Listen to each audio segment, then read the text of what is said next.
Hi, very glad to see you on the channel. Before you start listening to the story, write in the comments whether you like the voice on the video. I only left for 4 days. Just a short drive up to Traverse City for a regional dealers meeting, nothing out of the ordinary. I've done the same trip every fall like clockwork. Same chain motel, same stale coffee, same long-winded talks about sales goals and inventory quotas. When I came home, I expected the usual. Emily greeting me with a tired hug, maybe a reheated dinner waiting on the stove. What I got instead was strange.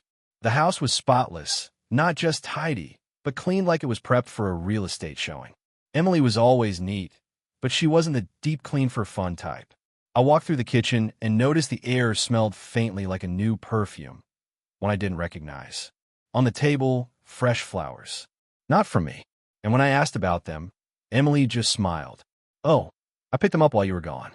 Thought the house could use a little life." The words sounded light, but they didn't sit right. I brushed it off. Maybe she got inspired. Maybe she was just keeping busy. Still, when I unpacked later, I noticed something else. Emily had reorganized my side of the closet. Nothing drastic, but small things, shirts ironed and hung in a way she never bothered to do before. My boots were polished. It all felt too thoughtful. Not like her usual brand of care. More like guilt wrapped up in tidiness. The next morning, I went to work early to catch up. Emily, who had started helping part-time as the office secretary a few months back, showed up a little later than usual. She slipped in with her coffee and gave me a bright smile. "Sorry, late start. Traffic," she said, sliding into her chair like nothing was off. I noticed she had a new charm on her bracelet, one I hadn't seen before. "New?" I asked. She glanced at it and nodded. "Oh, I found it at a craft market." Again, too smooth, too practiced. All day I watched her closely. She was polite to everyone, did her usual filing and answering phones. But something about the way she avoided long conversations, the way she glanced out the window every time Steve, my boss, passed by, made my gut tighten. Steve wasn't just my boss. He was the kind of man who knew how to turn every conversation into a favor owed. A charmer when he wanted to be, and a snake when no one was watching. I'd worked for him long enough to spot when he was circling. That night, I barely slept. Emily dozed peacefully beside me while I lay staring at the ceiling, replaying every little detail. The new perfume, the flowers, the reorganized closet, Steve's lingering glances. I didn't have proof, not yet, but I knew the signs of something brewing. And deep down, I could already feel the betrayal pressing in. The next few days I kept quiet, but my eyes stayed open. Emily moved through the house like everything was perfect, humming while folding laundry, organizing the pantry, making conversation about the fair coming up, and how she thought we should try the new barbecue place across town. If I hadn't felt the shift the second I walked through the door after my trip, I might have believed her. But every move she made now seemed careful, like she was laying bricks to rebuild a wall I hadn't asked her to. Tuesday evening, while she was out on a so-called grocery run that somehow stretched past 2 hours, I noticed a small gift bag tucked behind the coats in the hall closet. My first instinct was to leave it alone, but instinct wasn't in control anymore. Doubt was. I pulled it out and found inside a brand new leather wallet. Black, clean, and stitched with initials that weren't mine. SR. I stared at it, turning it over, trying to piece it together. SR. My initials were JM, and there wasn't a single relative or friend of ours with those letters. There was no receipt, but there was a note card. Short, simple, for when you need to keep something close. E. My throat tightened. Not Jacob. Not for me. Someone else. And that someone else was important enough for Emily to spend money on and write a note like that. I wanted to confront her right then. Drive to the store, wait by the car, and demand an answer. But I didn't. I put the wallet back exactly where I found it. Instead, I got creative. The next morning, before she even woke up, I swapped the wallet out for an old one I'd kept buried in a drawer. The kind that looked just like the new one, but was faded and cracked. I left the note untouched, folded back inside. Let her give it. Let her think it would go unnoticed. Emily didn't mention the missing wallet when she came home that night, and when I asked about the groceries, she claimed the store had been packed, so she had to make an extra stop. I nodded, watched her face. No hesitation, no cracks. She'd rehearsed it. At work, I kept my distance. I watched Steve too. He carried on like usual, slapping backs, cracking jokes, bragging about boat repairs. But I noticed he stayed unusually close to Emily's desk. When she wasn't looking, he'd glance down at his phone, sometimes smirk, and then head out for extended lunches that no one seemed to question. Emily started taking her own extended lunches shortly after. I logged it all silently. Wednesday night, while she washed dishes, I casually asked, "You ever seen Steve's wife around lately?" She flinched, but it was subtle. "Diane?" "No, not really. She's always busy with bookkeeping," she said too fast. "Why?" I shrugged. "Just curious." I started watching Diane too. She wasn't the gossiping type, but she was sharp, kept to herself mostly, managed the accounts, and handled the payroll without fuss. But she always looked like she knew more than she let on. I wondered if she noticed the same lunches, the same glances, or maybe she'd seen enough to stop noticing altogether. The next day, I checked the mileage on Emily's car. She'd only driven to work and home, according to her. The odometer said otherwise. 47 extra miles in 2 days. No weekend trips. No family visits. Just unexplained miles. That night, I didn't say a word. I lay awake next to her, feeling every inch of space between us, knowing it wasn't just the sheets making it feel cold. And still, she smiled the next morning like nothing was wrong. Like the wallet never changed. Like the lies hadn't already started piling up. But they had. And I was ready to keep stacking them until the whole thing came crashing down. For the next week, I hovered between suspicion and hesitation, watching Emily's every move like a hawk, yet questioning myself every step of the way. Maybe I was wrong.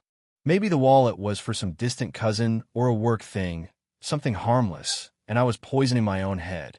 I kept cycling through those thoughts while Emily glided through each day like nothing was off, laughing during breakfast, texting quietly at night, taking more late shifts at the dealership.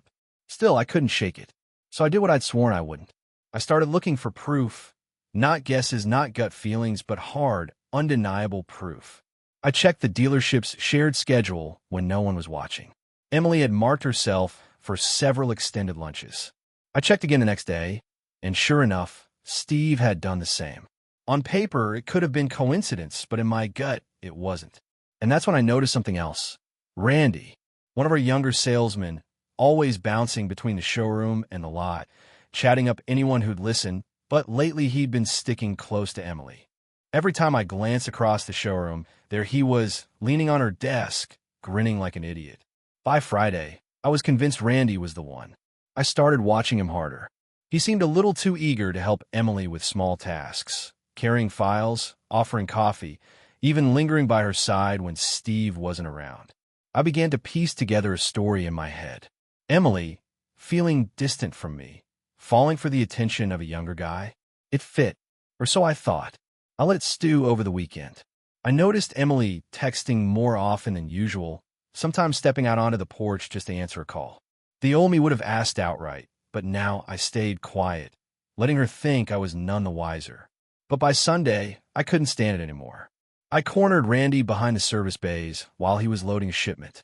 "You and Emily seem pretty close lately," I said, watching him carefully. Randy blinked. Yeah? I mean, we work together." He scratched the back of his head. "Is there a problem, Jake?" "You tell me," I said.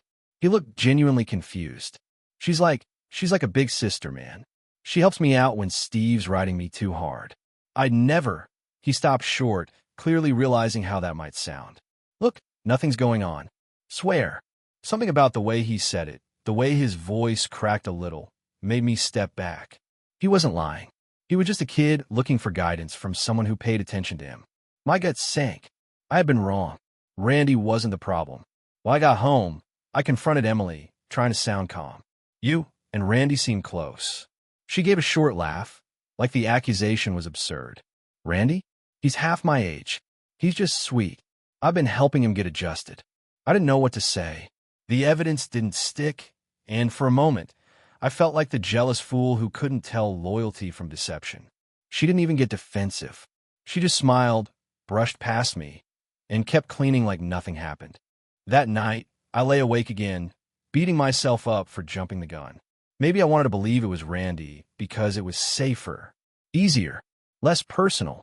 But deep down I knew. The tension in Emily's shoulders when she thought I wasn't watching. The way her eyes darted away when I mentioned Steve. The wallet. The schedule overlaps. I had barked up the wrong tree, and I'd almost let myself believe the lie. It was the following Monday when the cracks started showing again, subtle but sharp enough if you were paying attention. Emily left for work earlier than usual, saying she needed to catch up on filing before opening hours. She kissed me goodbye like nothing had ever been wrong between us, like I hadn't accused her just days ago of getting too close to Randy. The kiss didn't land the way it used to. It felt like someone closing a door, not opening one. I stayed behind that morning, claiming I needed to finish some paperwork for inventory, but really, I just needed time alone to think. The more I pieced together everything, the late lunches, the reorganized closet, the perfume, the missing miles, the less Randy made sense. Randy was harmless. Steve? Steve was always lingering, always conveniently working late, always acting like he owned not just the dealership, but everyone in it. Around noon, Emily called to say she'd be late getting home because she was helping Steve finish some last-minute payroll adjustments. I played along. No problem, I said, keeping my voice flat. But the second I hung up, I felt it. This wasn't just busy work. This wasn't just loyalty to her job. Later that night, while she was in the shower, I took a closer look at her car. The odometer again didn't match the claimed routine. It wasn't just a few miles over. It was almost 70 over from just that day. There wasn't a dealership errand that would account for it. Not unless she took the long way to Lake Superior and back. I knew I couldn't just keep guessing. I needed something concrete. That's when I remembered my buddy Mike had a spare GPS tracker from his days working repossessions. I called him the next morning. Mind if I borrow it for a few days? I asked, keeping it vague. He didn't even question me. Sure, just swing by. By that evening, I had it tucked neatly under the back bumper of Emily's car, where she'd never think to check. The next day, I watched her leave like usual. Coffee in hand, kiss on the cheek, promises about paperwork and dealership chaos. I checked the tracker periodically through the afternoon. She stayed at the dealership for a while. But around lunch, she wasn't at the dealership anymore. She was heading north. The route didn't make sense. It wasn't toward any suppliers or routine spots we use for business. It was toward the edge of town, past the woods, where the old Lakeside Motel sat like a forgotten landmark. That old roadside place we all drove past but never gave much thought. Until now. I stared at the screen, blinking twice, hoping maybe it was a glitch. But it wasn't. She parked there for over an hour, then returned to work like nothing happened. That evening, she came home humming, carrying takeout like she was the picture of domestic happiness. I thought we could eat in tonight, she said. Save some time. I nodded. Good idea. I watched her all through dinner, every smile, every casual story about Steve being frustrated with paperwork, every small joke about Randy still messing up the filing cabinet. She didn't crack. She didn't hesitate. It was flawless. But I wasn't looking for cracks anymore. I had the tracker. I had the motel. I had the mileage. And now I just needed one more thing, the who. The next morning, I woke up before Emily slipped out of bed and went straight to check the GPS logs. Same story. She left the dealership midday and took that same detour. Straight to the Lakeside Motel. Not once. Not twice. 5 times over the last 2 weeks. Always during lunch. Always back in time to clock out with a smile and make dinner like nothing ever happened. I stared at the map on my phone for what felt like hours. The route. The times. The pattern. All of it painted a picture I couldn't unsee. I didn't eat breakfast. I couldn't. Emily went on with her morning as usual, making small talk about the weather and how the dealership was slammed with inventory returns. I nodded, pretending to listen, pretending I was still the same fool who didn't notice how often she disappeared. When I got to work, I didn't even clock in. I went straight to the office where Diane, Steve's wife, handled the books. Diane was sharp, reserved, and had the kind of quiet authority that made everyone take a second look before they spoke. Diane, I said, stepping in, shutting the door behind me. She looked up from a stack of invoices, eyes narrowing slightly. Jacob, she replied. What's going on? I swallowed hard. Do you trust Steve? The way her face fell told me everything I needed before I even finished my story. She leaned back slowly. What did you find? I told her about the motel, the GPS tracker, the mileage, the missing hours. She didn't interrupt, didn't blink. When I finished, she stared at the floor for a long time. I knew something was wrong, she said finally, voice steady but low. But I didn't want to see it. We sat there for a few minutes, both of us realizing we'd been sharing a house with lies. Diane wasn't just angry. She was resolved. Let's not blow this up yet, she said, surprising me. Let's do this the right way. I raised an eyebrow. What do you mean? She smirked. We're going to make sure neither of them walks away clean. For the next few days, Diane and I worked quietly behind the scenes. She pulled Steve's private scheduling records from the office system, something only she and he had access to. And sure enough, every time Emily snuck off, Steve was off the radar too. We found payment records for that motel. Steve's card, always cash withdrawals beforehand, but one slip-up 2 weeks ago left a debit transaction in plain sight. I could feel my heart pounding each time we pieced it together. I wasn't crazy. I wasn't paranoid. I was right. The next night, as Emily cooked dinner and recited the usual stories about work stress, I kept a straight face. But I wasn't sitting at that table as her husband anymore. I was sitting there as the man who was about to flip the whole thing upside down. I went along with everything she said. I nodded, laughed at the right moments, even kissed her goodnight when we turned in. But as soon as she fell asleep, I sat on the edge of the bed, staring into the dark, already picturing the look on her face when it all came out. The difference now? I wasn't going to yell. I wasn't going to cry. I was going to wait. Because Diane and I had already picked the day. And Emily? She didn't have a clue. The following week dragged like cold molasses. I went to work every day, pretending like nothing was wrong. Emily kept up the same routine, humming in the mornings, late lunches with flimsy excuses, and warm smiles every time she walked back through the door. I acted like I hadn't noticed a thing, like I was still too busy juggling customers and service orders to realize my wife was sneaking off to the lakeside motel every chance she got. Steve, too, kept strutting around the dealership like the king of the castle, cracking jokes, leaning on the counters, tossing keys to the techs with that familiar cocky smirk. He even slapped me on the shoulder one afternoon like we were still best pals. I had to bite down hard just to keep from knocking him flat. Diane and I stuck to the plan. We chose Thursday. That was always their day, consistent as clockwork.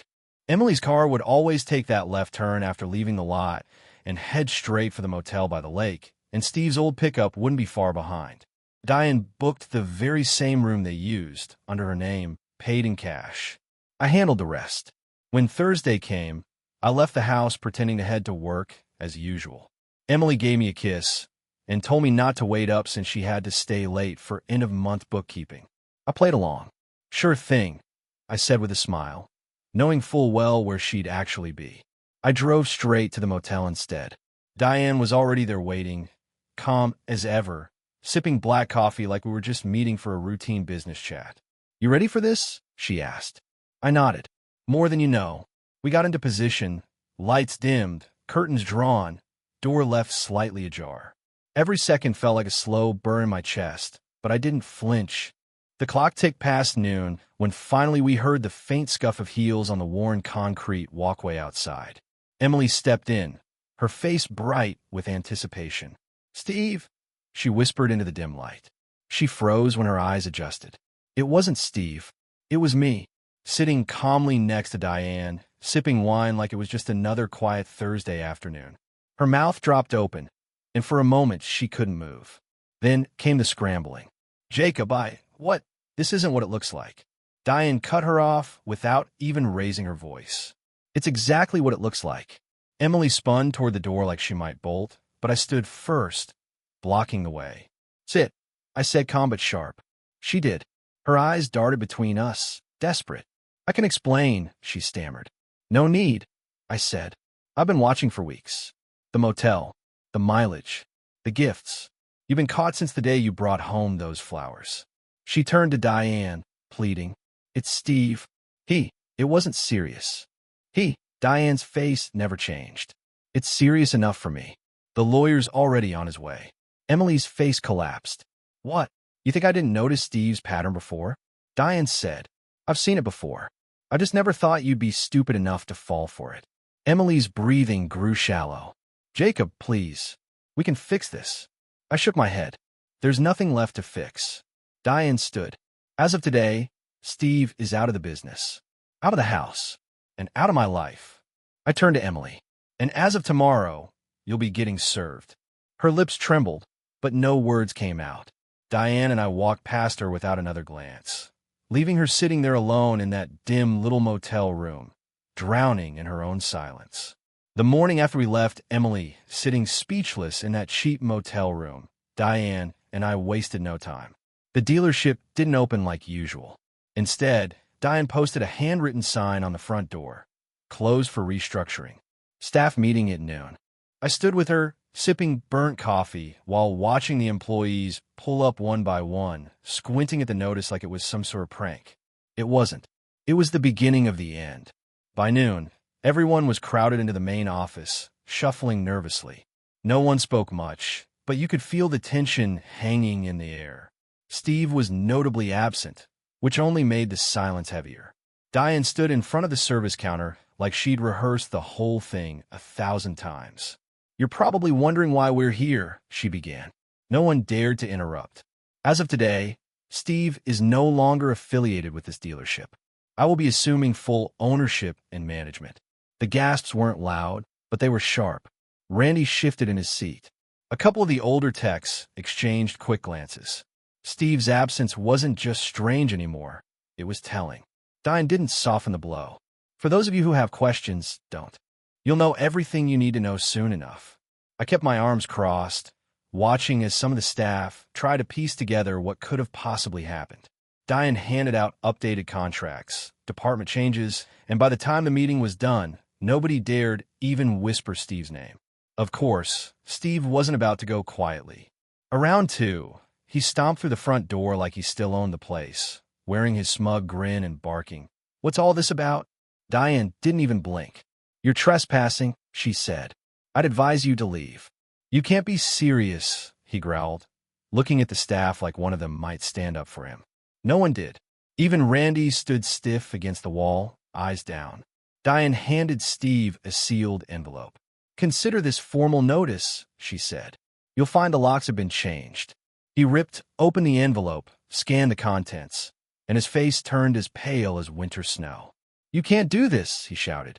You did this, Diane replied without raising her voice. Now leave. Steve slammed the door so hard on his way out that one of the windows rattled. Nobody said a word after. They just looked to Diane and then to me, waiting for direction. I nodded. Back to work? I said calmly, like it was just another Thursday. Diane and I spent the next 2 days organizing, cleaning up financial messes Steve had conveniently buried, and contacting clients. What surprised me most was how quickly the clients sided with us. Word spreads fast in towns like ours, and it wasn't hard for people to read between the lines. Loyal customers stopped by, shaking my hand, quietly offering support, and making it clear they'd follow wherever Diane and I went. Saturday afternoon, we sat across from each other at the kitchen table with stacks of paperwork, contracts, and bank statements between us. Diane pulled out a folded map. I've been looking at this place for a while, she said, pointing to a spot on the outskirts of town. Perfect location. Good road, visibility. Room for expansion. I leaned in. You thinking what I'm thinking? She nodded. New start. New shop. No baggage. I smirked. Count me in. By Monday, we had signed the lease. By Friday, the locals already knew Jacob and Diane were opening their own shop. The energy was different. It wasn't about revenge anymore. It was about taking back what had been stolen. We poured every hour into that building. New paint, new lifts, new tools.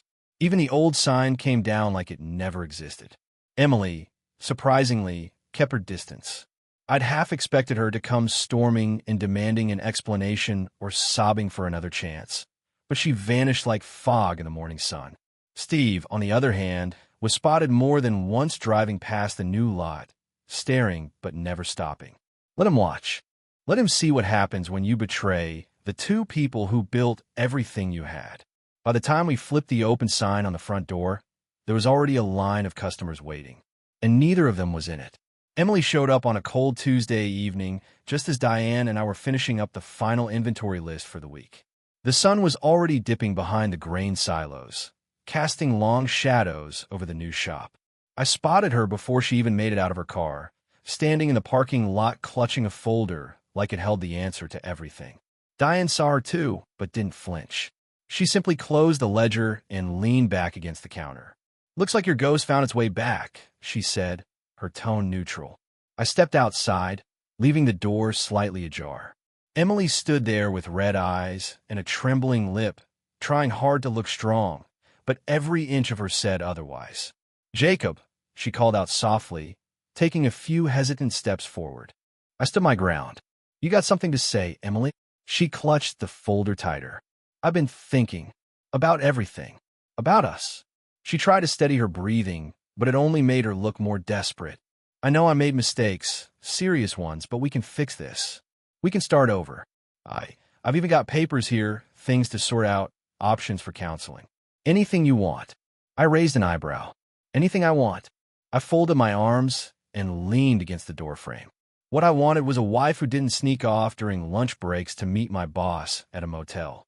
Her eyes flickered with panic. It wasn't like that. It got out of hand. I was scared, Jacob. You were so busy. You barely looked at me anymore. I chuckled bitterly. "So you found someone who did. Someone who wasn't too busy to help you undo your vows behind my back." Tears started falling, but I wasn't moved. Not anymore. Emily always knew how to cry on cue. She took a deep breath. "We have history. A life. Don't let one mistake erase everything." "One mistake?" I snapped. "You mean the months you lied? The gifts? The motel? The lunches you thought I didn't notice? That's not one mistake, Emily. That's a choice you made. Over and over." She stepped forward, desperate now. "We can fix this, please. I can change." "No," I said firmly. "You can't. And even if you could, I wouldn't want you to." She looked crushed, but behind the tears, I saw the real fear. The fear of losing comfort, reputation, maybe even the shop she thought she'd still be connected to. "You've got to believe me," she whispered. "I still love you." "No, Emily," I said, cold as winter frost. "You love winning. You love control. And you lost." She staggered back like the words had slapped her. "What about everything we built?" I gestured toward the shop behind me. We didn't build this. Diane and I did. And I'm not dragging a liar into it just because you're scared of what comes next." Her lip trembled. "I never meant to, but you did," I interrupted. "And you were hoping I'd stay stupid enough not to notice." Diane stepped outside then, arms crossed. "I think we're done here." Emily's eyes darted to Diane, then back to me, realizing for the first time just how far gone she was. I didn't flinch. I didn't soften. I turned and walked back inside, leaving her standing in the lot with nothing but the cold wind and her folder of empty promises. And this time, I didn't look back. The weeks after Emily's last desperate visit passed faster than I expected. The sharp edges of what she did, the betrayal, the lies, it all softened, not into forgiveness, but into something better, indifference. I didn't find myself sitting awake at night anymore. I didn't pace the floor. I didn't wonder if she'd show up again, because deep down, I knew it didn't matter if she did. Diane and I poured ourselves into the shop. Every day, the place felt less like just a business and more like a home. Clients followed us without hesitation. Folks who've been buying cars and getting oil changes at Steve's place for decades crossed town just to give us their business. Some came out of loyalty, some out of curiosity after the rumors, but most came because they knew we were the ones who kept that old dealership alive to begin with. Diane wasn't just my business partner anymore, though we didn't talk about that part much. It was unspoken, but understood. The way we worked together, how we picked up each other's slack without asking, how we ended most nights sitting on the shop's front steps watching the sunset, sipping coffee like nothing in the world could touch us, that said more than words ever could. I picked up old hobbies too. Fishing trips I'd put off for years. Fixing up the boat I'd left rotting behind the shed. Even simple things like helping Randy tune up his old Chevy became less about work and more about life. Without Emily around, the house felt bigger but not empty. Just quiet. peaceful. Around town, folks treated me different. Not with pity, not even with awkwardness, but with respect. I wasn't the guy who got cheated on. I was the guy who didn't crumble. The guy who stood tall when others might have folded. Even the ones who didn't know the full story sensed it. I never saw Steve again. Not really. He'd pop up in conversation now and then, but it was always in past tense. As for Emily, I'd catch wind through mutual friends that she was laying low, moving between her sister's place and some apartment out by the edge of town. I didn't care enough to check. Whatever she was doing, it wasn't my concern anymore. One Friday evening, just as the sun dipped low and painted the sky in streaks of red and gold, Diane nudged me as we locked up the shop. "You're different now," she said. "Lighter." I smirked. "Maybe I am." "Good," she replied simply, leaning back against the truck. "Because we've got a good thing here." And she was right. We did. It wasn't just about the shop. It wasn't about revenge or proving anything to anyone.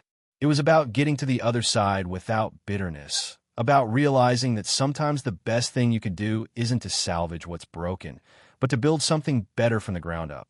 And I had. I stood there, watching the last rays of sunlight fade behind the hills, knowing that for the first time in a long time, I wasn't just getting by. I was free, and I wasn't looking back. Thank you for listening to the end. I hope you enjoyed it very much. Don't forget to give a like, and tell us in the comments what you would do in such a situation.